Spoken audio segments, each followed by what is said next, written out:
Broadcasting Company sa balita, komentaryo, isyu,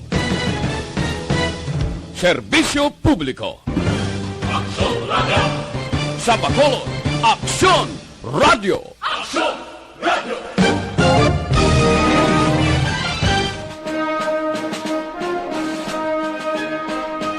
Sa pinalanggan namon nga Negbusan, kami ang inyong kapulisan sa Public Information Office. Nagaibitar sa inyo na magpamati sa Nokbo in Action. Mabatian kada Domingo nga adlaw, alas 3:30, tugtog alas 4 sang hapon. Sa sining nga programa, among pagatalo kayo ang mga topiko amot sa droga at terorismo.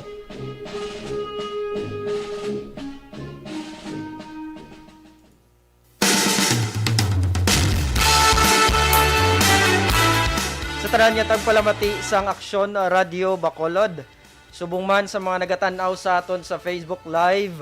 Maayong hapon gid sa inyo tanan. So bisan mainulano no, kay may ara kitang bagyo nga nagsulod sa Pilipinas. So maayong hapon gyapon ang aton nga pagtamyaw. Idi si Police Staff Sergeant Evan Margalio, ang inyo pulis nga alagad. Kaupod nyo sa kahanginan. Umalin alas 3:30 tubtub alas 4 sang hapon. Kita maginupdanay sa sini nga hapon, ngaton nga topiko. Mo ang ginatawag naton nga advocacy support groups sang aton nga kapulisan. Pero before kita magkadto sa aton nga topiko, luyag naton tamyawon, especially ang aton gid nga ama sang kapulisan, si Police General Guillermo Lorenzo T. Eleazar, ang aton nga Chief PNP. Ginakonsiderar ni sa nga ama sang kapulisan, bugos nga kapulisan sang Pilipinas. So ari siya subong sa Negros Occidental. So kahapon, nagpatigayon siya sang programa sa Negros Occidental Police Provincial Office. Pero before to sa magkadto, nagbisita siya na sa Police Regional Office 6. Kung diin, may ginpang awardan siya. Specifically, ang Negros Occidental Police Provincial Office, so nakabaton sang award ang aton nga NOCPO. So ini ang award nga nabaton sang NOCPO is ang Best PPO or Best Police Provincial Office. So kaupod man ang so si aton nga very own nga police aton nga provincial director si Police Colonel Romy Inway Palge. So siya ang nakabaton sang award. Kaupod man ang plaque. Subong man pati ang aton pagid nga first Negros Occidental Provincial Mobile Force Company. So ginhirang man nga Best PMFC. So maliban dira, ang Bago City Police Station WCPD or Women Children Protection Desk. So nakabaton man sang award. Okay, so pati pagid si Police Staff Sergeant Maria Filomena R. Flores sang San Carlos City Police Station. Nakabaton man siya sang award bilang sa PCR ni siya na-assign. Outstanding Junior Police Non-Commissioned Officer. So si Ma'am PSSG Flores ginkilala bilang Outstanding Junior Police Non-Commissioned Officer dito sa Iloilo. So sa pag-abot ni Sir sa may diri sa Negros Occidental Police Provincial Office ni Police General Eleazar, damo siya sang aktibidades. So isa na dira ang inauguration sa aton nga Kapanalig Recognition Wall, sa aton nga Kapanalig Oval. So gintan-aw man to ni sir ang mga gin-donate nga mga items o kung gin-loan nga mga items sa aton nga kapulisan. Subong man nag-courtesy call sa local chief executives. So ginkilala man kag ginawardan ang mga local police stations, kag subong man ginkilala man ang aton nga mga stakeholders. Nag-signing of deed of donation. So damo siya aktibidades nga ginimo. So makita pagid naton nga ginbisita man ni Sir Eleazar ang aton nga Talisay City Police Station. So sa iya nga pagbisita, na-amaze gid sa. So nasadyahan si Sir Eleazar sa nakita niya sa pagbisita diri sa Negros Occidental nga province, kapin pa sa aton nga unit sa Negros Occidental Police Provincial Office. So nakita niya nga damo gid improvement because of the support. So suporta sang aton nga stakeholders. So sa liwat, congratulations ini, hindi lang para sa aton nga kapulisan, kundi pati man sa tanan nga pulmuluyo sang Negros Occidental. So sa aton nga pagbinuligay, napakita naton kung paano naton mapasanyog pagid ang aton pagserbisyo para malabot naton ang katawhayan kag kalinong sang Negros Occidental. So, antes kita magkadto sa aton nga topiko, luyag man naton istoryahon ang isa sa mga station nga damo gid nabaton sang award. Ini ang Bago City Police Station sa awarding kahapon. So, i-check naton. Ara na si Sir. Okay. So, aton istoryahon ang humalin sa Bago City Police Station. So, i-congratulate naton siya, no? Siya ang istasyon nakakilala, ginkilala, gintagaan sang 4 tanan ka award, isa sa Region 6 kag 3 kahapon. So, ipagasaysayon ini sang aton nga istoryahon subong nga hapon ang Deputy Chief of Police for Operations sang Bago City Police Station. So ginakontak na naton siya, no, pero antes kita kadto si Sir kay ginakontak pa si Sir, luyag naton tamyawon ang tanan nga nagatan-aw sa ato, no. So si Thunderbong, so regular man ni, no. So gina-greet naton si Thunderbong, ara siya subong sa Alihis. Si Ma'am Ana Sinoro, so regular man naton nga kaupod. Luyag man natin tamyawon si Jonah Marie Margalio kag subong man si Jariana Arin. Okay, so ara na si Sir sa linya. Aton i-welcome ang Deputy Chief for Operations sang Bago City Police Station, walay liwan, si Police Lieutenant Joseph S. Haro. Yes, PSSG Margalio ang aton nga anchorman subong sa Action Radio. Mayong hapon man kal sa inyo sa aton nga mga tagpalamati. Mayong hapon man Sir, kag badamo gid nga salamat sa pagbaton sang aton nga imbitasyon para sini nga programa naton sa Action Radio, Sir, ang Nokpo in Action. Subong man Yes, Sir, sir, welcome. Welcome, yes. sir, welcome. Yes, sir. So sa kagapon sa programa nga ginpatigayon sa Negros Occidental Police Provincial Office, kaupod naton si aton Chief PNP Police General Guillermo Eliazar. Damo to sir nga awards ang nabaton sang Bago City Police Station. Yes, sir, yes, sir. Nakabaton Bago City Police Station garnered 4 awards yesterday. Yes, sir. So pwede bala naton masaysay sir kung ano tong aton nga mga awards, sir? Sige, Sergeant Margalio, ang aton mga awards na nabaton kahapon, ang most number of arrested wanted persons. Yes, sir. Ang number 2, ang most number of operation on illegal gambling. Yes, sir. Number 3, ang most number of accomplishment on loose firearms. Ang number 4, but the last but not the least, ang best WCPD component city. Yes, sir. So mostly sa ginpanglawag mo to, sir, in the field of operations. Okay. Yes, sir, yes, sir. Yes, sir.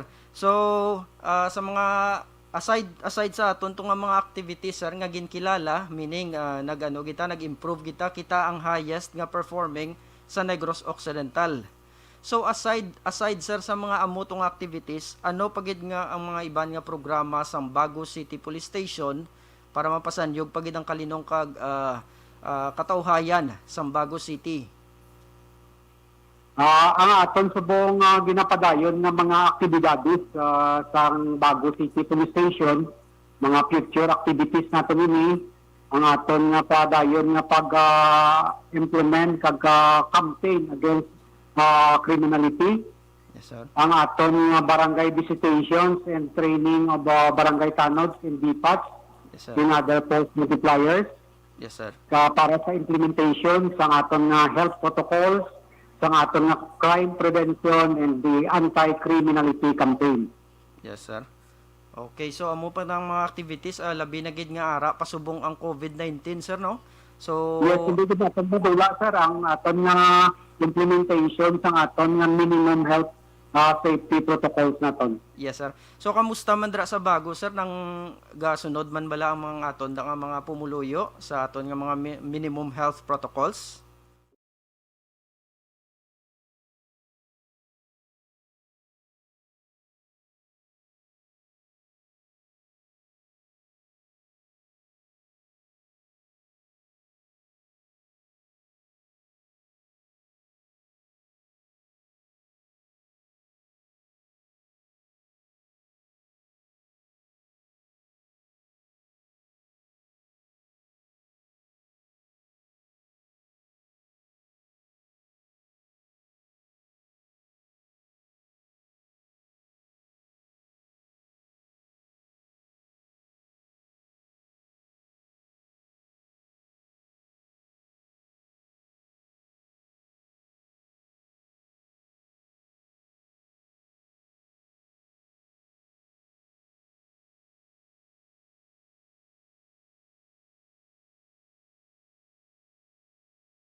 Os nga kapulisan sang Bago City Police Station ang amon gid nga pag-congratulate sa inyo, sir. So naway Madamo gid nga salamat man Staff Sergeant Margalio. yes sir. Kanta So imo imbitar sa akon agad nga masaysay man namon ang amon diri nga mga helikopter sa Bago City Police Station. yes sir. So thank you very much, sir. Welcome sir, welcome.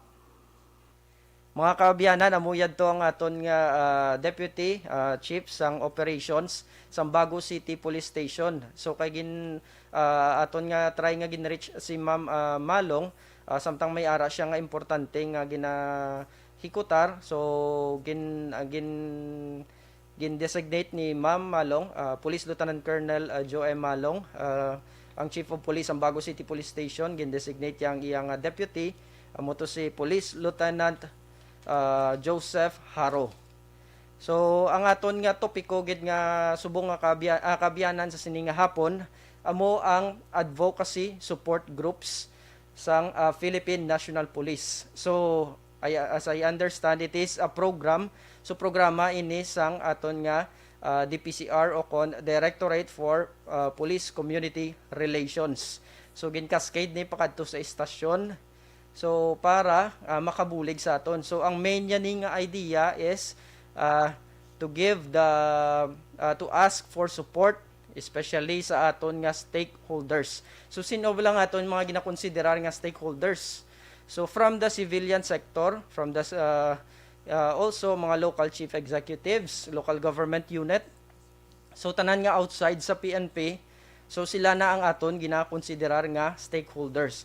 Even kamo nga ara pamati dira sa aton nga mga tagsa-tagsa nga pumapuluyan, so ginakonsiderar tama na nga stakeholders. So sa sini advocacy support group, so nga proyekto, so dira gina-emphasize nga ang PNP gang pangayo bulig sa inyo para mapasanyog pagid naton ang kalinong kagkatawhayan sa aton nga komunidad. Okay. So mas damo pagid nga eksplikar dugay-dugay sa aton sang aton nga guest. So I guess ara na siya sa aton nga linya, no? So aton i-welcome ang Deputy Chief sang Police Community Affairs Development Unit sang Negros Occidental Police Provincial Office. Walay liwan si Police Lieutenant Judices Catalogo. May hapon. Yes, sir. What sa rinto Margalio mayong hapon subuman sa aton tagpalamati kada subaybay sa programa sa nga Negros Occidental Police Provincial Office sa radyo. May hapon sa tanan. Yes, sir. Madamo gid nga salamat sa pagbaton sa aton nga imbitasyon, sir, no? Yes, sir. Always welcome para sa public service. Wala man no time and no place pwede kita makaserbisyo sa aton nga especially nagid sa Taga-Negrense. Yes, sir.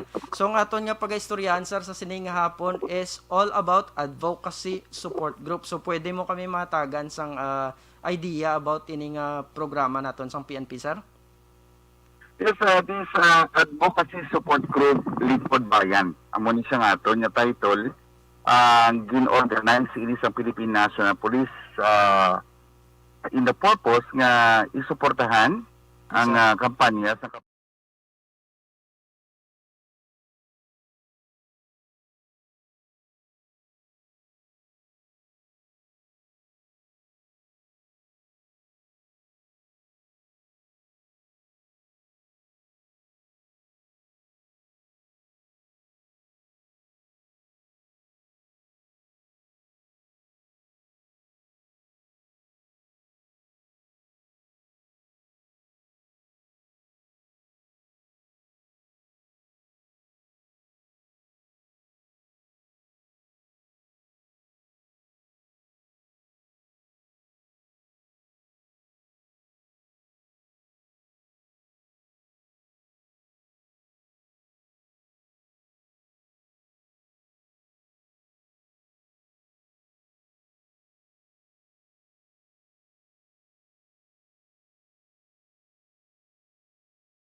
ipalinton sa tanan nga nagsubaybay, especially sa mga sektor sa kabataan nga mo ang ginakonsidera nga vulnerable sa illegal nga droga kag terorismo. Kag subong man nagapati kita sa daan naton nga robaton Yes, sir. nga mismo nga aton national hero nagambal nga ang mga kabataan amo ang aton nga pag-asa sa nga aton nga nasyon o Yes, sir. aton nga komunidad.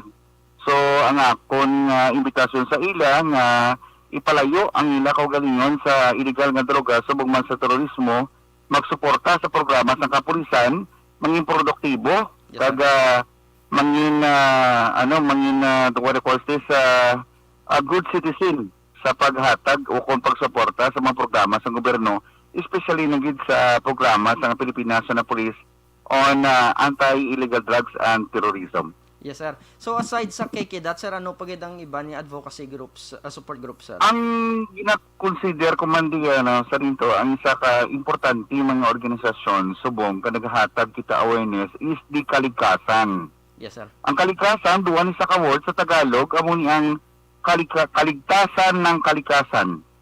Okay, sir. So nagkapati kita nga ini nga sektor sa naton nga komunidad, amo ni nagkasilad naton mga environment warrior. Yes, sir. Nagkapati kita nga protektahan, pinaka-importante man nga existence ng tao sa inyong kalibutan, importante nga protektahan naton ang aton dunang manggad. So pwede naton ginaimbitar naton ng mga membro naton mga bantay dagat, kagabantay lasang, Yes, sir. aton mga farmers, no? Asubong man iban nga volunteers nga ang ilay ang advokasya kundi pagproteher sa atong dunang manggad kag atong palibot.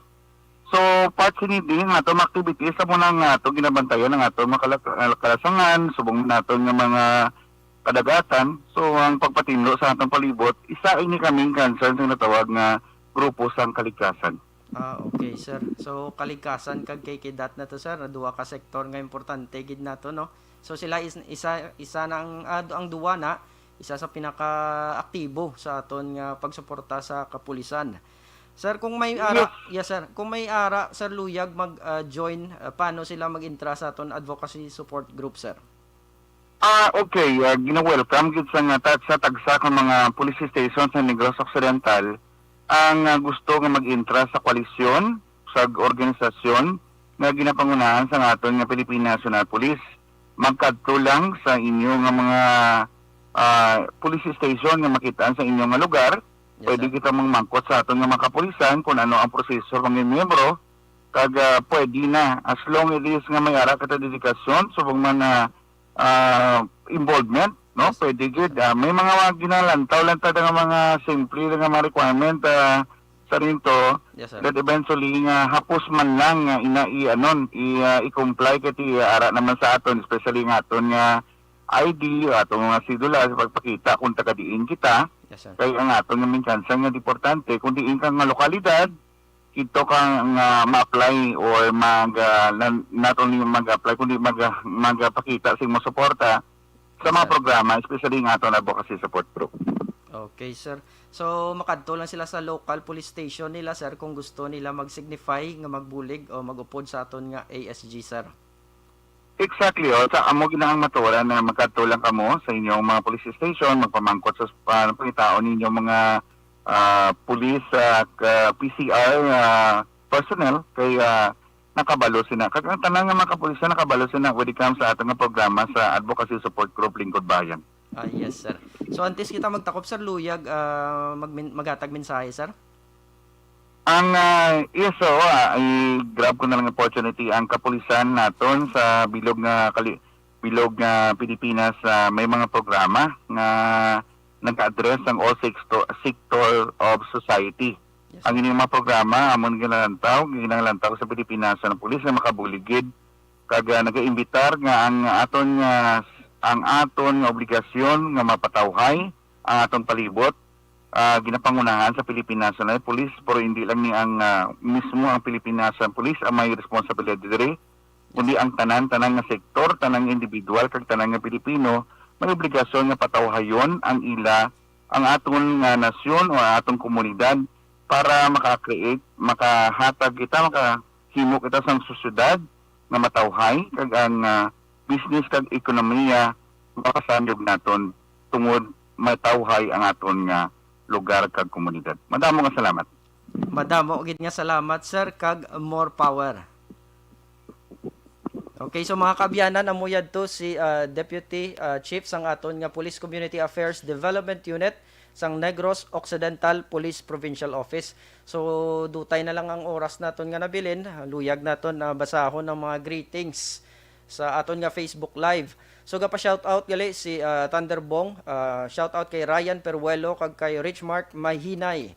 So nagatanaw sila subong. Subong man si Sir Eddie Laus. Good afternoon Sir Evan. Ari kami Nana Isabel, ga-monitor diri sa Victoria City. So may ara man kita nga mga kabyanan nga naga-monitor, labot kita sa United Kingdom sa aton ning Facebook Live. So ginatamyaw ta man si Diana Grace Gulmatico. So nagatanaw siya subong kag ang mga ka-classmate ko pagid nga mga nurses ang Bachelor of Science in Nursing, graduate 2010 sang Riverside College. So maayo man nga pagtan-aw. Subong man may-ari pagid si Sir Lester Ray Benitez. Good afternoon, watching from Auckland, New Zealand. So good day sir. Thanks for watching. Likewise si LG Kidan sa Ludakil from Bago City. Mayong hapon ma'am.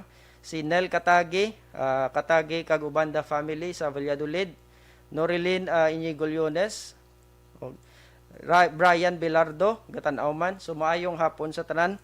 So dutay na lang oras nato no, pati yung pamilya Enrile sa Violeta Takuling, ginatamyaw taman pamilya Margalio Pradilla, Tafalia Estefano Francisco sa barangay sa Tagabtab, Class Maragtas, maayo lang ang pagpanerbisyo.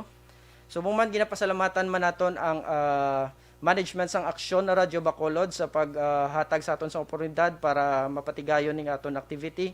Subong man ang aton nga technical partner.